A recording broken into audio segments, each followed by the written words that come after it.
Large crowds to the box offices, not to mention probably a couple of $100 million to the movies makers.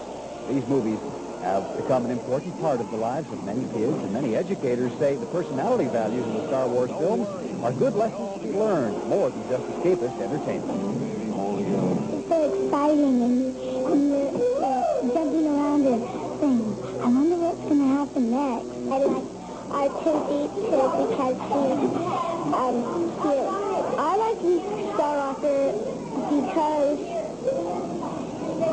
he gets most of the action. It's something that they can relate to on a personal level with the characters, and it's also something that they can extend to their relationships with other people. If I can, I'm going to try to see Return of the Jedi about 100 times. On May 25th, we're going to have enough supplies in this theater to supply half the city of Los Angeles with candy and popcorn.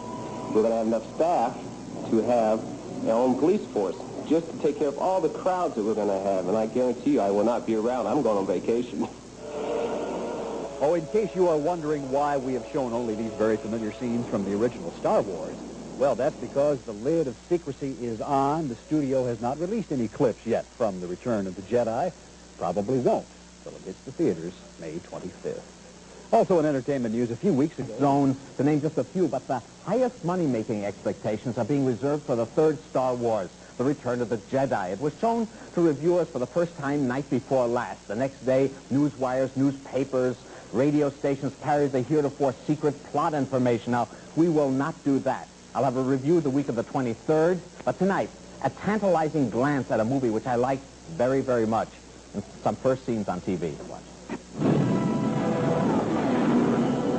Right, it's coming in. Eight. Now, don't get jittery, Luke. There are a lot of command ships.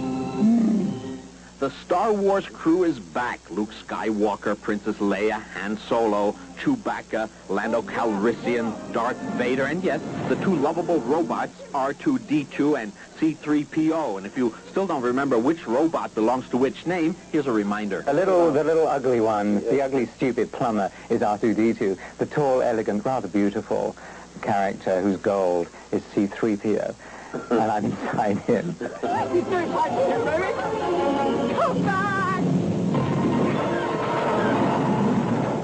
The films in the Star Wars saga are so visually exciting that they must be exciting to make as well. Just ask the actors. Most of it is pretty boring. What's filmmaking is boring? Yeah. It's mostly waiting for the seconds of action. Yeah, especially a film like this where there's so much technology involved. You know, you sort of sit around for a long time. Yeah, a lot of setting up. May the Force be with us. We've got to be able to get some kind of reading on that shield, up or down.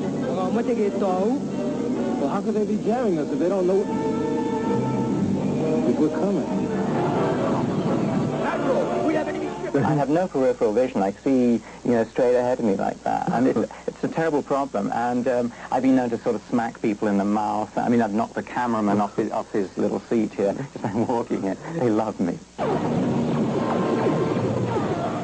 For many of the Star Wars gang, Return of the Jedi is the end of the intergalactic road. But Billy Dee Williams doesn't mind at all exploring new down-to-earth galaxies. I don't know. I just want to get myself a nice little farm someplace and grow chickens and cows and horses and stuff like that. And paint my pictures and write my stories. As I said, the review date for Return of the Jedi is after the 23rd, so Sandy, Ralph, don't ask me for any numbers. But you said you liked it very, very much. Okay, for me to know what that means, for you to find out. Okay. Return to a galaxy far, far away. Return of the Jedi.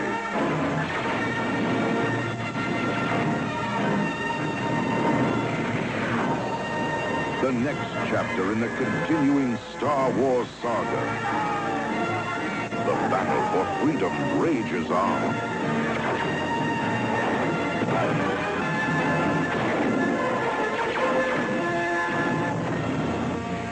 The heart of a hero. The courage of a rebel. The strength of... But first, when we last left our heroes, more than 3 years ago, Luke was looking for the way of the Jedi.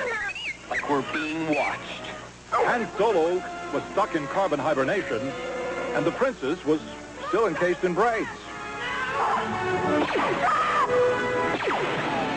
It's been called the most elaborate setup in history, the ultimate cliffhanger.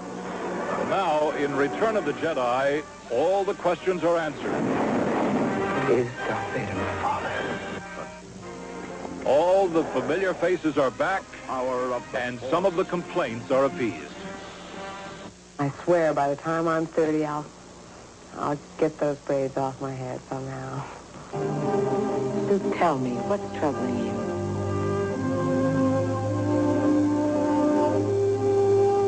Vader is here. Now, on this moon. How do you know? It's been 6 years since George Lucas first launched us into his galaxy far, far away. 10 years since he first tried to get Star Wars off the ground. Well, it's the stuff of Hollywood legend. How Lucas peddled his saga to less than courageous studios, turned down by both Universal and United Artists before 20th Century Fox took the gamble. Never tell me the odds. Star Wars is now part of our history. Money talks. Close to $1 billion in combined film grosses for Star Wars and The Empire Strikes Back. Another billion or so in merchandising. But money alone can't define its impact, particularly not for the hardcore Star Wars fans. The kids. Well, I've seen Star Wars about 5 times and Empire Strikes Back about 30 times. I come back for the action. I come back to find out the answers to all the questions the movie leaves you with. I like all the funny creatures, and it's like you know what's going to happen. You know the good is going to win, but then you don't know, and something happens like you thought, but you still get surprised. And Star Wars is now public domain, part of the American vocabulary, defining politicians.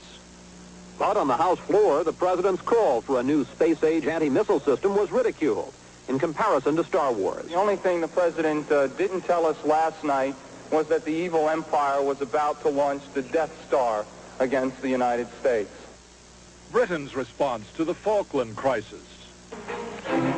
Another filmmaker's inside message. Boom, boom. Even an astronaut's perception of reality. It's just kind of a gee whiz thing. I tell you, this thing really does have a Star Wars effect. Star Wars built an empire. And here in Northern California, George Lucas was able to construct his own private retreat from Hollywood, complete with hundreds of top-notch technicians and an almost limitless future. Along the way, George Lucas has changed lives, particularly the small group of Lucas loyalists who moved through his movies. C-3PO's Anthony Daniels. He's extraordinary. I mean, after Star Wars, he gave, huge amounts away to people. But I think in that he's extremely unusual. I think people have done it since, but he was the first person I would imagine ever to give anything away to anybody in Hollywood. And Lucas' trio of alter egos, Mark Hamill. I love the movies. I can't wait to see the other trilogies, the ones I'm not in. Carrie Fisher. If you have to be saddled with anything, might as well be saddled with the Space Princess and anything else. I mean, it's nice to be associated with something that I'm really proud of. And Harrison Ford. George is still the source of some of my best opportunities. I'm grateful to him.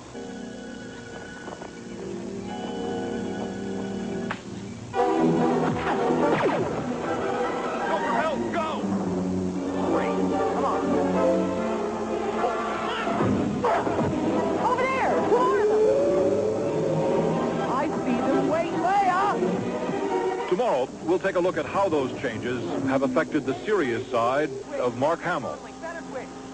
For today, Jim Brown, NBC News, Marin County, California. And we'll be back in a moment with more on Today after a message. But there is George Lucas on the cover of Time magazine at the culmination of 10 years of his life with Star Wars, Empire Strikes Back, and now Return of the Jedi. And as you said, we're going to spend all week talking about it, looking at some of the scenes. And I think the best way we can begin is with the popcorn and the movie trailer that announces the return of the Jedi. A little more butter? Return. The legendary feud between the Hatfields and the McCoys is something like a cosmic speck compared to the space-age battle of the Empire and the Jedi. Our Hollywood correspondent Gary Franklin is here to give us a sneak preview of the latest galactic skirmish. Well, Connie, there's a new game around asking the relative few who've seen the newest Star Wars epic, The Return of the Jedi, how good is it and what happens? Since the studio and other critics get extremely upset, and rightfully so, if you break a review date, in this case the week of the 23rd, just a partial answer and a glimpse. How good? Very. The glimpse follows. Light is coming in. Stages on the ship. Now, don't get jittery, Luke. There are a lot of command ships. The Star Wars crew is back. Luke Skywalker, Princess Leia, Han Solo, Chewbacca, Lando Calrissian, Darth Vader, and yes, the two lovable robots, R2-D2 and C-3PO. And if you still don't remember which robot belongs to which name, here's a reminder. The little ugly one, the ugly, stupid plumber is R2-D2. The tall, elegant, rather beautiful character who's gold is C-3PO. And I'm inside him.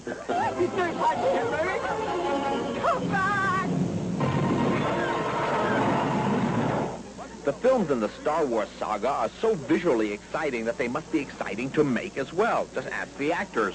Most of it was pretty boring. Filmmaking is boring. Yeah. It's mostly waiting for the seconds of action. Yeah, especially a film like this where there's so much technology involved. You sort of sit around for setting up. Yeah, a lot of setting up. May the Force be with us. You've got to be able to get some kind of reading on that shield, up or down. Well, how could they be jamming us if they don't know? One other thing about Return of the Jedi, wait till you meet the delightful tribe of furry Ewoks. Another note, I got a wire today from one Tommy Chung of Cheech and Chong, whose newest movie I reviewed last night.